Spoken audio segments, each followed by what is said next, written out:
Hi, everyone. Doug here and Hilary, better known as Miss Natural Olympia.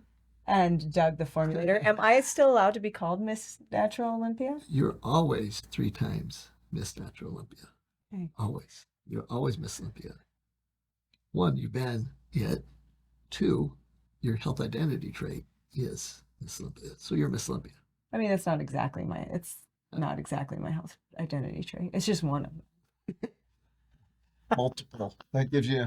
I Yeah, got a few. I won't go there. Anyways, Okay. so hey, but today is a very, very special podcast, one that Hilary really brought up and agreed to do, which was amazing and just kind of goes to the title of this. And this podcast we named Vulnerability and Growth Podcast because it's so critical, I think, to everyone in their journey in life, not just with their health journey. It does definitely applies there, but overall to be vulnerable, and that vulnerability, when done properly, creates just massive amounts of growth. And you can't have the growth that's needed without being vulnerable. And we're going to do that and teach that today through the process of Hilary's bodybuilding career because we just came off Olympia. We just came off Olympia. And we're missing tissues because I have a funny feeling that I'm getting emotional in this podcast. Well, this morning I brought up every Monday and Friday in our office, we get our whole staff together. We have about 50 staff members and give a message and a quote. And today I talked about this subject and I was getting a little choked up with them just because, we a lot of times don't realize how much your bodybuilding career is our life. And coming to the end of a season and with the massive amounts of growth this year, of just realizations of principles that we believe in, but taught to us in a very powerful way that we're going to share with you today. It was overwhelming, and so I really feel that this podcast, some might look at it and say, "Oh, we're going to be talking about Hilary's bodybuilding year," and if that's how you get out of this, I'd like you to go back and just reframe it because this podcast truly is using the story of your bodybuilding career in this season, but to teach a couple of principles that's just critical to life, and that's being vulnerable, and that vulnerability creates growth that you can't get without it. So that's kind of it. Can we start with a couple quotes? Yeah. Okay, let Let's me start give a with couple something. quotes about how important this is, especially on the vulnerability side of it. And a lot of these quotes come from Brene Brown, which is a famous, philosopher and book writer, author, and that. But one is that vulnerability is not weakness; that it is our most accurate measure of courage. And I really like that. You like that? Yeah, I do And like that. one other, and then we'll come to some more of these as the end as we wrap up. And that is that vulnerability is the birthplace of innovation, creativity, and change. When you allow yourself to be vulnerable, you increase your chance of winning, finding elegant solutions, getting a loyal client, or earning the trust of your team, which can be your family, your work team, or just any team that's out there. So vulnerability is the birthplace of innovation, creativity, and change, and the allows yourself to really win in life. And so with that, thank you for being vulnerable, sweetheart. You're And welcome. why don't we start with just for a lot of the listeners that are new that don't know us and intimately, let's talk about the beginning of your journey in this bodybuilding world. Okay, so let's go way, way back. So I, even as a younger, I don't know how young, but younger child and in my adolescence, I always loved the female physique and I also loved muscularity. So I loved the concept of combining, almost the masculine feel of strength with muscle to the feminine side of just the female physique. So Love I know you do. Anyways, and so years ago when I was young, they would play the Mr. Olympia on TV, it. Yeah. and I remember, Back in the Arnold, Frank yeah, Zane, all the like the good old days. Anyways, and I remember watching. I'm not even sure who it was. It may have been. I think it might Corey have been Everson. Corey Everson. But watching her on stage and how elegant she looked, but yet she still had this beautiful shape and muscle, and I just remember loving it. and being really drawn to it, but not ever knowing that it was something that I could pursue. That thought, other than loving to lift in the gym, which I've always loved that, I didn't think that was something that I could pursue as a career or a lifelong passion or goal. Anyway, so that's kind of where it started, and then also kind of being drawn to health in general. I think my senior year, we had to write our senior papers, and mine was on nutrition and nutritionist and dietitian. And so, Cool. yeah. And so, Well, not anyways, everyone grew up with that type thing too. And what's interesting is, even though we're a few different decades, I was the same way. I had Corey Everson's poster when most people were running around just with the other posters. You know, Yeah. I think everyone had like Farrah Fawcett back then, everything's like that. I think you also had a Farrah Fawcett Probably did. poster. But Corey Everson was the difference between all the other guys. Yeah. Because I just love that physique and that look. And it's really cool that most girls your age growing up wouldn't have had that. That was something that was implanted that just struck your DNA. It was who, you know, part of your essence. And I love that. Yeah, so even so, like lifting, so I had weights as one of my classes in high school, right? And I held the bench press record for a while at my school. And I like that was I wore that as like that was cool. Like, That is cool. dude, I loved the concept of being strong. Anyways, so but my whole, and so for me, once I learned, once Doug and I were married and we kind of were, you know, I was really discussing what my goals and dreams were, and 22 years ago. it's been a little bit now. The concept of bodybuilding and being a professional bodybuilder being something that I could actually pursue, and that it was mine, you know, that it could be mine. You know what I mean? Yeah. Like that, and that I could own it was something very, very powerful for me. And so in 2003, we had our young family, and I had just given birth to Nevaeh. We kind of constructed our plan, and we had this notebook. I wish I might have it somewhere. I need to find it. But in this notebook Doug created for me, it had this figure physique of this woman, It's and like a vision criteria of what figure was, and you know, the posing and everything, right? So we just had this perfect little binder. And so that's kind of where it started. I started competing in 2003. Mention something about that real quick. I think that was really cool when Hilary had made that decision to be a pro bodybuilder, that it was one of the greatest things in my life, because I love when people have a passion for anything, especially if it's a family member, you know, or spouse, because there's no greater, in my opinion, for me, there is no greater feeling in life is to help other people achieve their dreams. It's even greater than you achieving your dreams, in my opinion, at least for me in my life. And when Hilary said that when we first got married, because I knew when we were dating that, you know, like she had the perfect physique. She's called an ectomesomorph. She had the physique for a figure competitor. And, but for her to make that decision, I was like, man, that is so cool. And that's why I really got on board, helped create that vision binder and putting it together, because the most important thing is that desire that most people don't have. And I go back many times to Russia when I was there, and they said, how come the Americans beat us when we've been training since 5 years old? And all the athletes were asking me that when I was in Russia, and it came down to, well, because we get to choose our sport. You know, you guys get chosen. They tell you what sport you're going to do, the muscle biopsies and all that. And so I love that beginning, and I want to emphasize that today is what I'm trying to say, is because to be vulnerable, first you have to have that passion at a deep rooted level for something, and then you're able to take it from there. So yeah, 2003 started. Well, so 2003 is when when we had Nevaeh, and then we took the rest of that year and really started honing in our training and nutrition towards competing. Yeah, did bodybuilding training, not just training. Right. And so we first hit the stage in 2004, and I earned my pro card in 2004, and competed a lot through that year, and then, or a few times throughout that year. And then in 2005, had to take a long break from bodybuilding to really focus on family and things that we needed to get through. You had to be So the kind of the main focal point in the family versus me for a period of time, and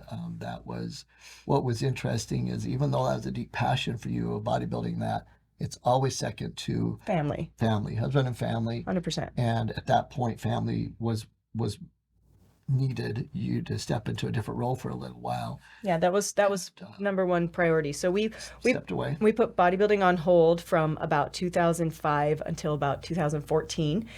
And then in 2014, we reignited the goal and the desire and the passion and the work ethic behind it.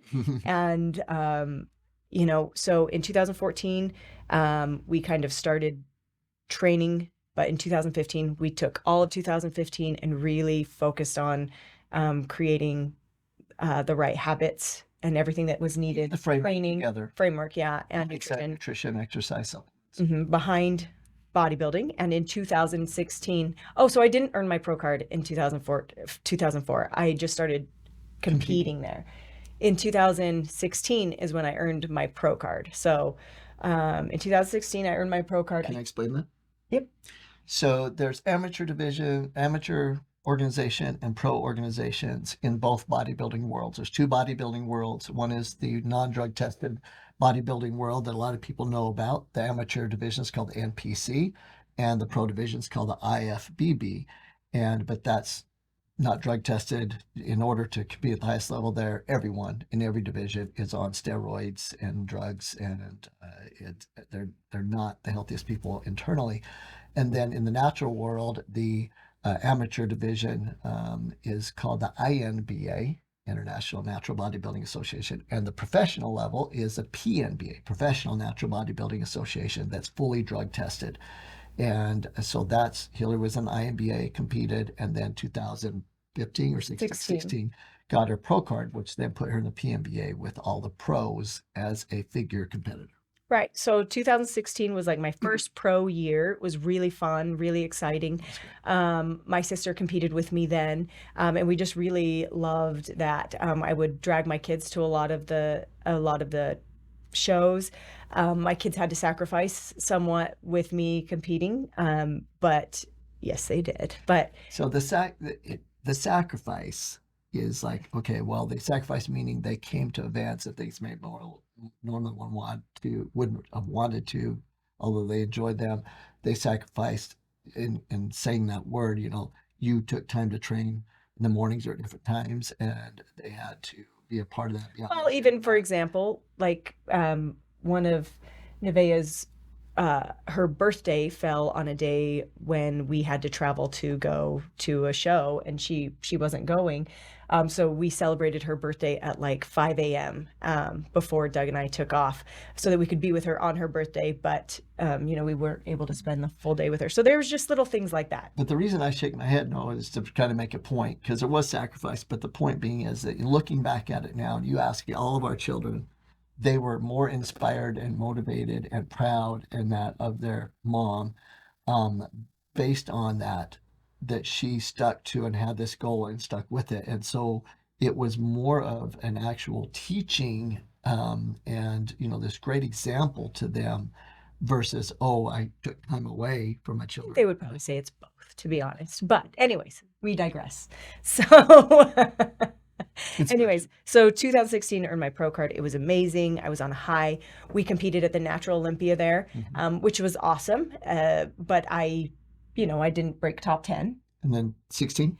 That was 16. Okay. So we move on into 2017. The best, I felt like I had really honed in my craft. By the time we hit Natural Olympia in November, Natural Olympia is always in November. I felt like this is it. This is the perfect figure, physique. I've hit it. Pinnacle, we're there. And I was so pumped and excited to compete at the Natural Olympia because I felt like I was going to do so well. And in 2017, when we laid out your plan, we knew we'd had a year or two to really focus. So I knew exactly what it should be, right? The nutrition should be, the exercise, you followed it 100%. 100%. I was full out. And I did not deviate. Shredded and dialed for what physique you had at that Olympia. And that was a turning point. Yeah. But at that Olympia, I was in the bottom. You took 17. I took 17. I took 17. It crushed me. I'm going to be honest. It was nuts. It was Devastating. I've never felt like I worked so hard for something and fell so short of the goal.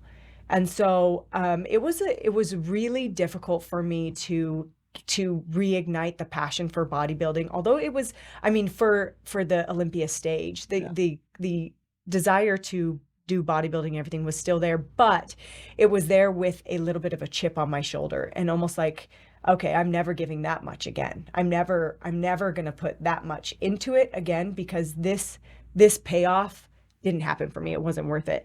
And so 2018 was an interesting year. I still competed. I still made it to the Olympia, although weeks before I was saying, I'm not going to do it. Like, I'm not there. And I wasn't physically really there. And, with Doug and I consulted, and he was like, no, you said you were going to compete at Natural Olympia. So this is what we're doing. We're getting on stage again. It's almost like when you crash and burn on a bike or skiing or whatever, and the fear is really hard to overcome. But you have to make yourself do it again, right? So I'm glad that I had Doug to kind of make me get up there and do it again. So my physique wasn't great, but I actually did enjoy the process. You can see me in pictures in the back lineup, kind of giggling with a few of the girls and stuff. And that one was, I remember having a conversation with my son Braven a year or two after that. And he was just kind of making the point, Mom, like, you're doing it anyways. You're working so hard anyways. Why not just give it that little bit? And for me, I was like, because I've done that, I've given it everything I had, and look where I ended up. And he was like, but that's the point, Mom. That's the point. You're supposed to give it everything. And even if your placing isn't there, you still got out of it what you needed to then, like, keep going. And so that conversation was really good for me. Yeah, and 2018 was probably the year that I pushed the most, that I personally tried to have the most patience, because you were fighting that. You came out of that 2017, felt devastated, when in reality it was a learning experience. And I remember even on stage when you were joking with some of the girls, and I go, like I was like, but you were there, you got there. And I think the point right now in this journey that people are listening, that your takeaway from this is that a big part of growth is, one, being vulnerable to what happened, just like you went through, right? You were vulnerable to what you did 2017 and had that pride and that, and felt devastated, but you're vulnerable in talking about it to even your children. But also the discipline of, when it's tough, when you don't feel like it, that was still the end goal, is Olympia champion. And so you still put in the time, maybe not at 100% level, but you stayed disciplined. Oh, 100%. That's key. Most people, a lot of friends of ours, have not had success on the Olympia stage or at USA's or something like that. And so they quit, and they didn't keep their discipline, and they went the other way, right? Yeah. You kept the discipline, even maybe not at the 100% level, but you kept the discipline. And that's very important for everyone. The key is to be disciplined in your habits. If you're disciplined in your habits, even though you might lack at motivation at different times, you stay disciplined, then it will come around. But you've got to have that consistent discipline. In 2018 wasn't. I think the thing is that I was like, no, I'm not giving it everything. Mm-hmm. I won't give it everything. I'll still stay in it. But like, there's this thing in my head that I'm like, nay. But I think the whole thing is that it helped me to learn that my placings, especially at Natural Olympia, aren't always the most important thing, although I want them. Like I want to be first, damn it. But sometimes you have to compare, and we're talking about a very subjective sport. Sometimes you have to compare your growth just on you and where you've come from. So while 2017 was a great physique growth year for me, 2018 and 2019 were great mental growths for me. And I had to kind of get through those years of maybe going at 85% commitment to get to, the constant little bit of growth that happened. So then we go into 2019. It was a decent year as well. I all through these years I had some really good placings. Won a lot of shows. Yeah, and then also placed like bottom tier as well. So I was just kind of, in that middle ground a little bit. So, but 2020 was COVID, right? And so I had, and there were some moments where we weren't sure that Natural Olympia was going to happen, although we were pretty sure somehow they were going to we'd do masks, whatever we had to do, we would do to get there. And so that was kind of an interesting year too, of like me being like, I could back out, right? And everybody would understand. In fact, there were a few people that had always competed that just didn't compete that year because of, not because they gave up, but because they had to focus on other things during the pandemic and stuff. And I think that in speaking about that, and I spoke with a group this morning, the staff on that, is that I believe that 2020 was your biggest growth year because it was a combo of body growth, still maturing in the sport of your physique, but also mental growth because you had to fight through COVID. And here's a principle really quick that I'd like to share with you all is that the times that there are more people not following certain principles, so let's say health, in the times like between, Halloween and first of the year, most people gain 7 to 10 pounds, right, of excess weight. And during the times that a higher percentage are not following true principles, like health principles, is the time that there's more energy, more frequency, more abundance for the people that do, that you do the same things you've done before, but because during that time frame the others aren't following it, there's more energy for you. You get more growth doing the same things during that time than other times when everyone's on board. So if you really want to have the most growth, the best, fat loss, if you want to lose weight, energy, mental focus, strength, you want to be able to actually kick programs in during those times. And during COVID, it was over a year period of time, right? But during the year, for everyone listening, just from, Halloween till the first of the year, that's when you should be starting programs, going to the next level on programs, improving your diet, because you get more help from the cellular level, from the frequency and the energy in the world. And I don't think people talk about that enough, but I saw that in you in 2020. I saw this. Other people are falling off, like you said, but you kept becoming stronger, even though like daily I said, do you stop? What do we do? And that was a growth year that I'll always remember. Thank you. Welcome. So 2020 was like the breakthrough year, right? It was like the first year that I could compete in Masters, and I won Masters, which was really a good boost for me. And What do then you mean by one Masters? So Masters is a figure Masters is 40 and older can compete in that division.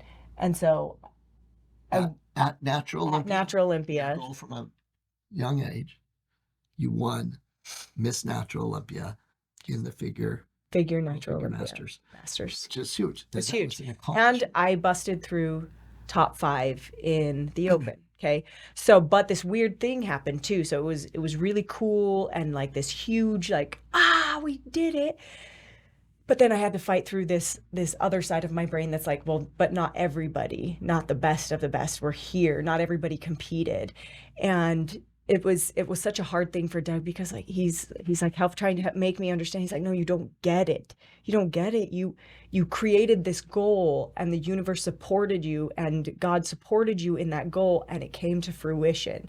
And regardless of anyone else, anything else, you had this goal and it happened. And so because you're discounting the blessings and the universe's power by saying, oh, but if this didn't happen, this didn't happen. And luckily I had an experience smaller than that, younger. Well, not smaller than that happened to me. And my mom is what got me. It's like, no, that had to happen, son.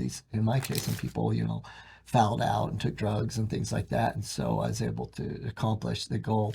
And it was the same thing with Hilary, but it allowed that strength to come in and remember that history going, oh my gosh, no, you're going to actually get some detriment from thinking that way. You've got to be like blessings, thankfulness. It had to happen one way or another. And I think the universe and Heavenly Father knows when that needs to happen for you. Hilary needed that win. And so it came about to create that win to become Miss Natural Olympia and the Pro Figure Masters in 2020 because it was what was needed based on her long-term vision. And you have to give that credit. So that was really cool. That was cool. And then it kind of, I feel like we really grabbed hold of momentum then. You won 2 gold medals that year. Yeah. So classic, I think that was the year, right? Yep. Classic and master. So it was just a really cool, and honestly, once we just kind of thought about it for a minute, it was really cool that we could have put it on the back burner because of the COVID year, but we didn't, and we still maintained a lot of our discipline in achieving the goal. So, and then 2021 came and we were able to repeat Figure Masters, and that was really big for me. And then so that was 2021, right? 22. And then 2022, at the beginning of 2022, my dad passed away. And that was a tough time to stay disciplined. You know, a lot of people stay disciplined during COVID. Others fell off. You stayed disciplined during COVID, but it was easier because that was a lifestyle and that was habits. When some tragic thing happens, like when your dad passed away, that was a different ball game. You know, the conversation was different. It wasn't, oh, because this is going on in the world, should I just stop and let this, throw this year away like a lot of people did. This was a tragic event that was, it wasn't expected. It wasn't, like it was going in, 90s, 100-year-old, and it was expected. It was a non-expected event.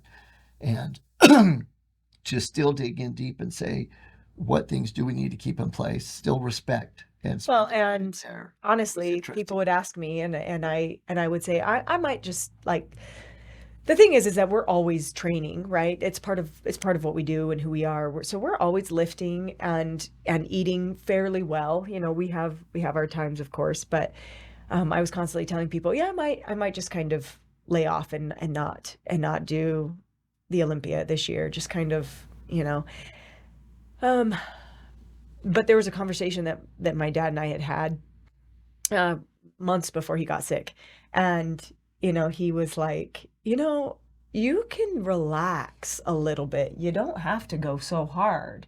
You can take it down a notch. And I just remember looking at him going, Dad, I am 40 years old. I don't have the opportunity to relax and go, I have to go all out.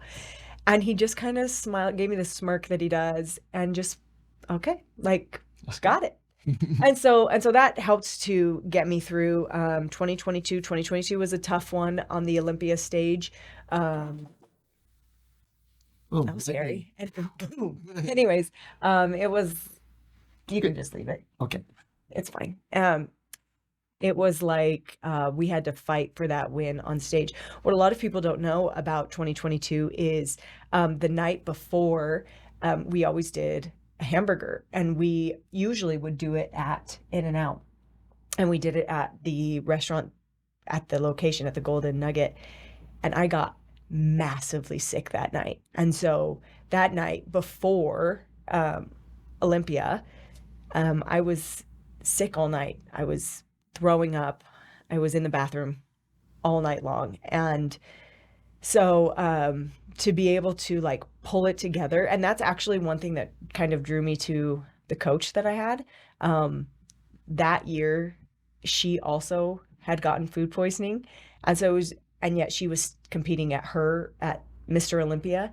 And so it was like this weird connection that I had with her too. Anyways, and so we still did it. I wasn't moved into first place until the very last little bit. So it was like a fight till the bitter end with 2022 was with your training, as we laid out your program for the year and the nutrition and everything. There was a renewed sense of fire because we knew everyone would be back for sure. Like a lot of people were back in 2021 when you won the gold for the second time. It's true. In 2022, we knew the other countries were coming full force. We knew Great Britain, we knew Australia, we knew Czechoslovakia. We knew they were all going to be there. Right. And they were going to be placing high. Right? Yeah. And I think that the key to that year, you were sick the night before, your dad passed away, but Hilary put in the time of posing that year in a huge way. In other words, we spent a lot of time after workouts posing, posing, posing, critiquing, critiquing, critiquing. And she spent a lot of time doing that, I think more than others, in my opinion, based on what happened on stage. Because on stage, at first, she was equal with them, but they were kind of looking over her, sixth place, third, and they move you around. I think we've talked about that before. And we knew that they had her eventually, in third, possibly second place. And they were just getting ready to finish. And they had done her turn so many times, and everyone was getting tired. They were going flat. And Hilary kept improving because she had the conditioning. And Well, and she got so much better, and they finally moved her into that first place because she was getting better as the event went on. I truly believe too, I started getting better because I was so watery from being so sick the night before that the longer we were on stage, the more I was getting rid of some of that Which tells us what?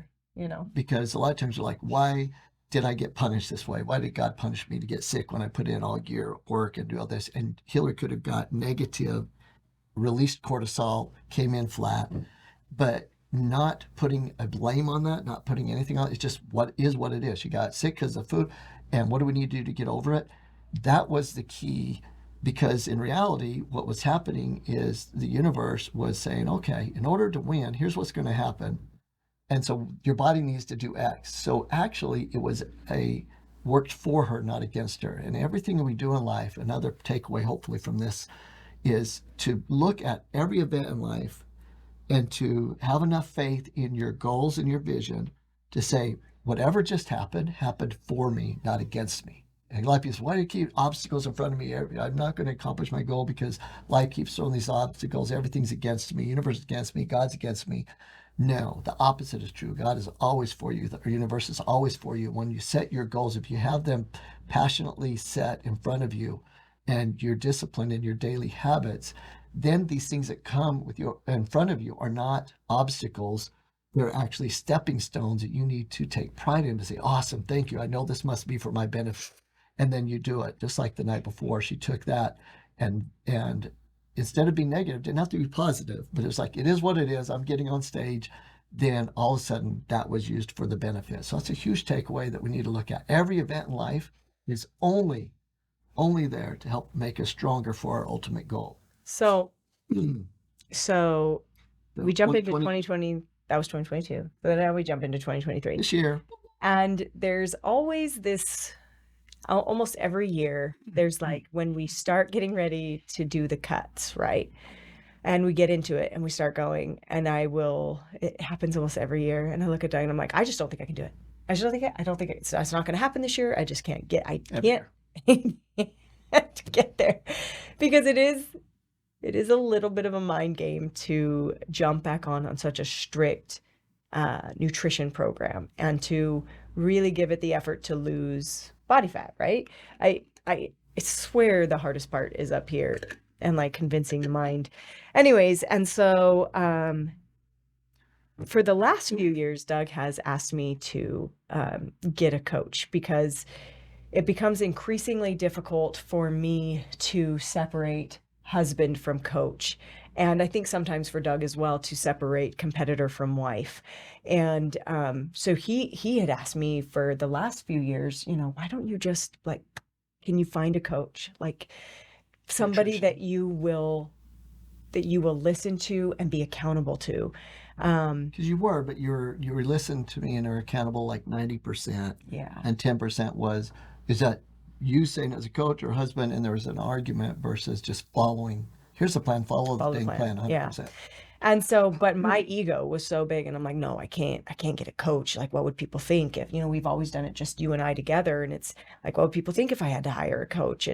And so this year, I feel like is the most mental growth since 2000, like that 2017, 18 weird thing that happened that I experienced for me. Agreed. Because I finally was like, no, I need a singing coach. But it didn't happen until we started the competing season in May with the cancer show in California, really small show, not show for my division.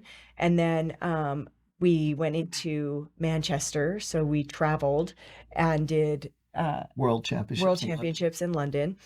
I came in third there, which was really, really great for me. really great that I I wasn't there 100% with everything that I needed to give. And so to place third was really good for me.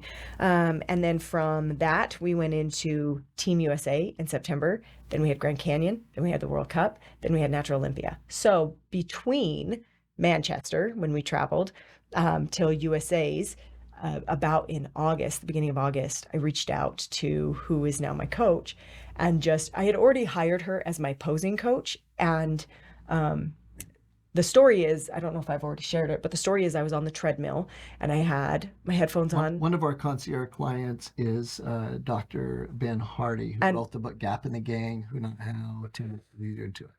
And I was listening to Who Not How on the treadmill. And I had my posing session coming up, and he had just gotten done giving the quote, "When the student is ready, the teacher will appear." And I, like, a light bulb went off in my head, and it was like, I don't need the how. I need the who that I will submit to, almost, that I will be vulnerable to, that I will be accountable to. And so I was like, freak, when my posing comes up in a couple of minutes, I'm just gonna be like, what do I got to do to hire you as my coach? And so I did, and which is very out of character for me. That was a good shift. It was a great shift. And so I somehow convinced her to take me on as a client when she was in the height of her competing season, and she had just turned somebody else down just the day before, and she took me on. So right before USA. So yeah, so like 6 weeks, maybe 8 weeks before USA's, I got this new coach, right? And so whole different program. Doug's still my trainer in the gym, still, works with me with my blood work, my nutrition, everything. But I have this new coach. And so whole new program with nutrition, macros, training was different, like the different exercises we were going to do, and posing. So I was getting really great posing. So we hit it. Man, I went all in on this thing, right? And we went into Team USA, which is a big show before Natural Olympia. And I took home first in Masters. But for the first time since I've been competing in Masters, I also took home first in the Open. So that was like this. Again, top people that you go back and forth or lost to and stuff. So Team USA was the culmination of understanding that little extra percent improvement didn't increase the amount of time you trained. Actually trained less than what I would train you, and as far as workouts, right? Yeah.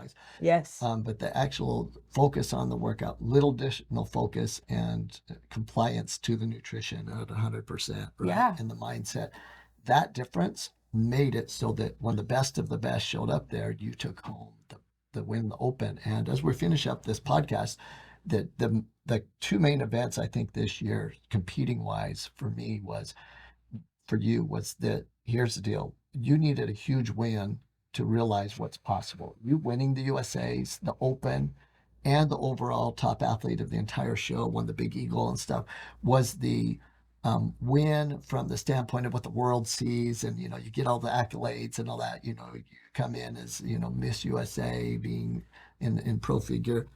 You needed that because people need wins, right? Yeah, and that was the big win as far as the public looking at it standpoint. Well, I think just personally for me, I needed to feel justified in the change. Yeah. I needed the win to be like, okay, everything's different. The things that I used to do before I stepped on the week before I'd step on stage is now different, and I'm going into it a totally different way. And if you look at pictures of me from Team USA until Natural Olympia, I attained my ultimate physique at Team USA.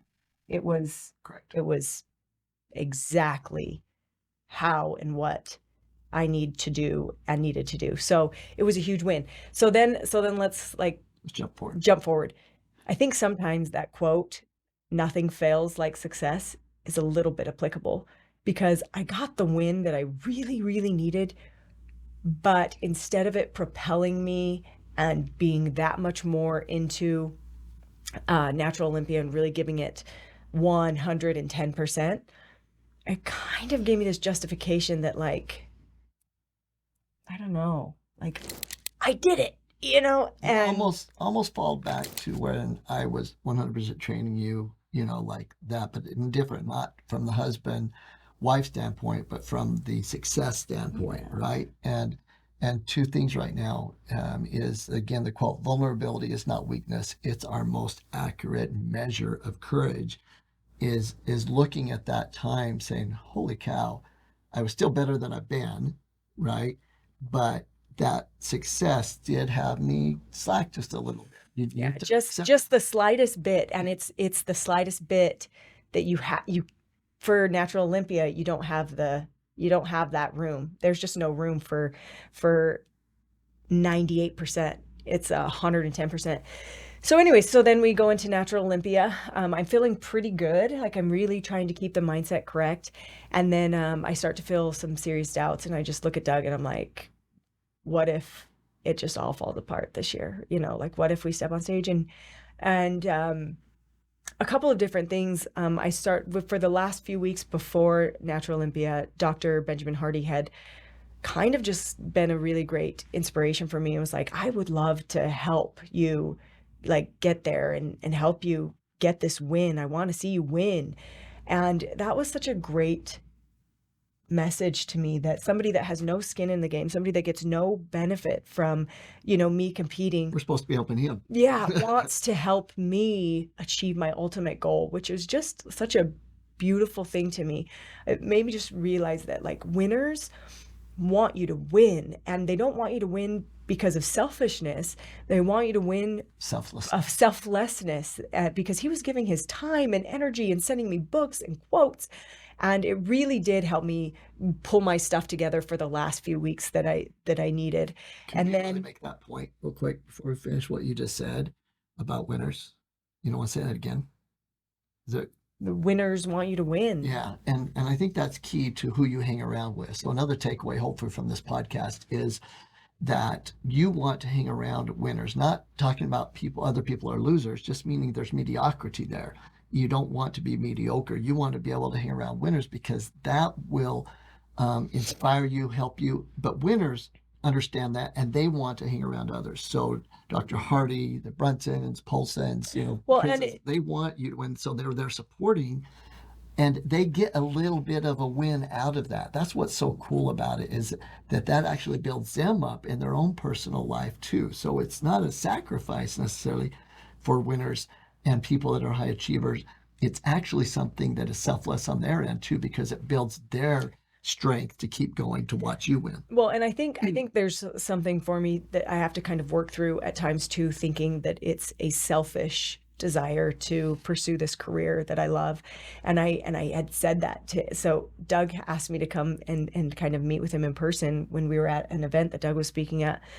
And first of all, that's really something that's really hard for me as well. I get very nervous. It's difficult for me to step out of my shell and to Be vulnerable. But we did it there, and it was so powerful. And I said, so you think it's okay for me to, just kind of be selfish? And he looked at me and he's like, I don't think you're being selfish. That's not selfish. That's selfless. You're out there doing this thing that you love, sacrificing for this thing that you love. And the way that it can help inspire you to move forward, the way that it can help inspire other people to move forward, that is not selfishness. And so that was really big for me to hear somebody, at his level and what he's achieved, be able to tell me that. So anyways, at Olympia, I had kind of told Doug, like, what if it all just falls apart? And Doug said, do you believe that God and the universe are working for your ultimate good? And I'm like, well, yeah. He's like, well, then no matter what placing, no matter what happens, that it is propelling you towards your ultimate goal. And hearing him say that really helped me to detach myself from the placings, at least for a minute, and to really just enjoy the weekend. So Masters came, and I took second, which kind of sucks a little bit because that has been my title for the last 3 years, but it was a deserved second. Even for me to look at, not that it wasn't close. I feel like we were all very competitive. There's a point of difference. Yeah, but Veronica was awesome. Awesome. She phenomenal. And it was nice to be able to look at it and go, yeah, yeah, I deserve second. And there's something okay about that. Then we did classic and I came in third, which again, super close. It was really great placing for me. And then we had the open. So it was actually classic first, then masters, and then the open. So you get on stage and you're going through your quarter turns and everything for masters, right? And then some of the women that are in the masters group also compete in the open. The open is all age groups. You're not just competing with women that are 40 and above. It's everyone. Mm-hmm. So open is the granddaddy. It is the thing. It is the ultimate goal. It has been our goal for years. I want to take home the win in open. Let's be vulnerable for a second too about did you believe you could? But even in speaking that's the goal, mentally I've always told myself, if you can just break top 3, if you can just get top 3. It's like this thing that I've spoken to myself over and over and over again. I got top 3. So for the first time, this was my 8th consecutive year competing in the natural Olympia. And for the first time, I busted onto the podium and took 3rd place. So it is by far the best I've ever placed in the open, and by far the best, most muscle with the least amount of body fat that I've brought to stage. And so it was a great paradigm shift for me and turning point for me to realize if I can give it everything, and I know that I still have more to give, I can win the open. But I don't think I truly believed that. I had to place 3rd. I had to be in the top 3 before I could ever really convince myself, you can do it. You know, this big, hairy, crazy goal that you have, you can accomplish it. And so what's interesting is one of our concierge clients asked this morning, she was like, well, how did Hilary do? And so I said, the absolute greatest possible outcome that could happen happened at Olympia. And I said she did not four-peat in figures master pro. She goes, oh, that's probably why you haven't posted. And I was like, I took back because people, like, oh, they expect to win. Yeah. Like, oh, Hilary just wins. Yeah. And it set me back for a second. And I'm like, oh, no. I told the client, I said, it's actually opposite. She wanted a higher level because her end goal is Miss Olympia Open. And she needed exactly what happened there. She needed to get on the podium, she was 8th last year, and she's on the podium in 3rd. She needed a fire lit under her in Masters because she had that little bit of a success factor getting to her since USA's. And so it was the greatest win we could ever have. But it's interesting how the world sometimes looks at it. Yeah. And I'll just summarize, and you summarize, and then I'll give a few quotes. It's my summary for the year. If you think about it, the takeaway was you're trusting the vision, trusting the process, and the vision of being Miss Olympia. So in your own life, whether it be your vision of being at the ultimate body fat or weight or health or relationships in your family and having that ultimate relationship, or at work and your whatever it is you've got to trust the process of it's a worthy goal. This means something you want, and that it will come about, but you have to go with the universe and with God's ultimate looking at it, saying they know best, right? And that he knows best, and that everything that comes your way has to be looked at as a stepping stone, and that it's put in your way to learn, to grow, so that you can receive the ultimate outcome, because it takes sacrifice to achieve anything, especially achieve something that very few achieve. And that's what this year was. The win at USA's was so huge because she needed that huge win, accolades, the trophy, the overall, and everything. She also needed 2nd place in figure to be able to motivate her. Oh crap, I can't let off the gas at this level, even a little bit. And she needed the podium to realize that the overall goal is achievable. It was a perfect year to getting your who, right? To being vulnerable and have a coach, to win USA's at the highest level of such phenomenal, to accomplish what you did at Olympia, that we both, especially you afterward, and a lot of times there's a downtime. It was an immediate understanding that what happened there was absolutely what was needed. And to be in that place mentally is such a huge improvement and benefit. I think that it was so powerful for us. And so we came out of that super happy when other people might have looked at it a little bit different. So it's trusting the process, trusting God, the universe, staying disciplined. Those are the takeaways I think that I'm hoping people get from this. Your takeaway for the year? Uh, well, so my big takeaway, my big light bulb for the year is that I have to truly believe that I can get what I want. Like I have to truly believe that. But something else that I hope that is kind of a takeaway is that not everybody will understand or get on board with your goal. That's okay. That's okay. And it's okay too to want it because you want it. Like I have to get out of this place where I feel like I have to justify what I want so that other people understand. Other people will not always understand. Your goal is yours. Your life is yours. And so not everybody will always understand, but bodybuilding is a part of me.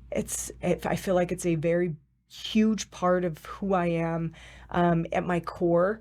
I think what it's provided for, my self-esteem, just working through the difficulties of it and still being able to maintain my family Overcoming fear. and overcoming fear.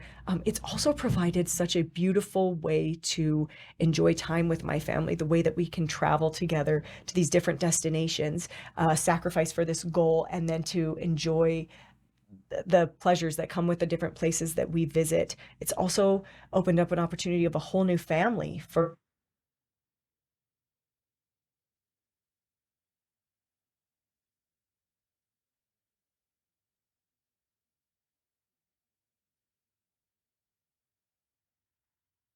a lot of wins for this year, but they just didn't come in the way that you usually expect a win. A win is first place, right?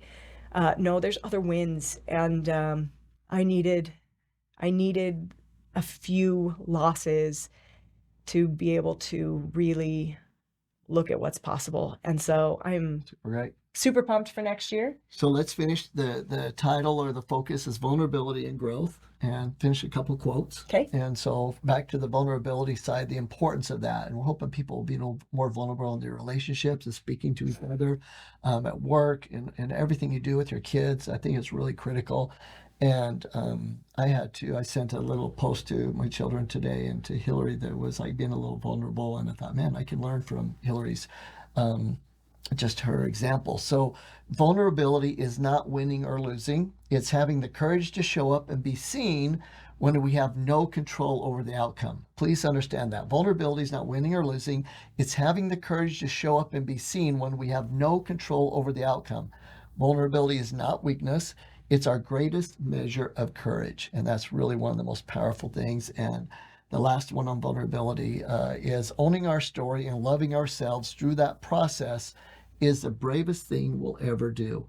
And that this year has been that. It has really been owning your story, being able to love yourself through the process, and not getting discouraged. And it is by far the bravest thing. And it's created the most growth. And then the second part of this podcast is on growth. And growth, you have to have discipline. You can't just believe it and think it and, be all woo-woo about it. You have to have daily habits that improve and you're disciplined in those. And if you combine the daily healthy habits and stay disciplined, even when it's tough, with that vision, a passionate vision, then no matter what, everything that comes your way is going to be in your favor and help you with it. And the quote is that with self-discipline, you can accomplish anything. So it's really quick and simple, but with self-discipline, you can accomplish anything. You have a vision that is good for the world or can be good for the world, that doesn't cause detriment or harm to the world. It's like your goal can't be to rob a bank or something like that, right? For like in Hilary's case, it can serve and it has served others. So she has this goal that can be righteous to her wants. And then now you have that self-discipline and the trust, the mental trust that everything that comes your way, that you're going to be able to say, man, I don't like it. That might even not what I think I wanted, but I trust that it's what I needed. And you move on. And what a great year to have that. And I hope people take away those things that can apply them to any area of their life and to realize that this isn't a bodybuilding episode. It's about vulnerability and growth. And I'm so excited and thankful that you are vulnerable, because in the past you've kept a lot of things to yourself not thinking that it could help others and share with others, when reality is that Hilary is so powerful at her frequency and her energy, and people feel that. And so when she opens up, she inspires a lot. So super excited. Love you. You. And Any last words? this podcast is also about bodybuilding. I'd just like to say. Boom, So. As always, and will always be, Miss Natural Olympia Hilary. Thank you. And this is Doug, the Formulator. Thanks Good for one. joining us. Chewing.